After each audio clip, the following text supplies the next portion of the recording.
Corruption has given one joyous result, and that is deterrence.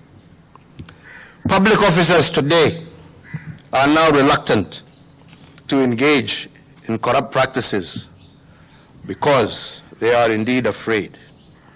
And instead of dealing with corruption after it has happened, our fight against corruption has ensured that we now, today, fight it at source.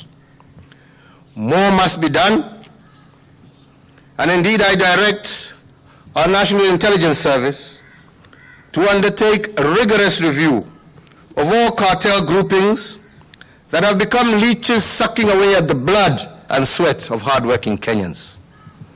And I want the review to pay particular attention to cartels operating in the public system of budgeting, procurement, regulation, and the illegal rigging of markets.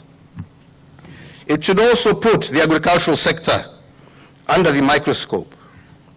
And once this review is completed, I further direct that the DCI should take the necessary action, working alongside the Director of Public Prosecutions to confront these cartels with every single instrument available to us.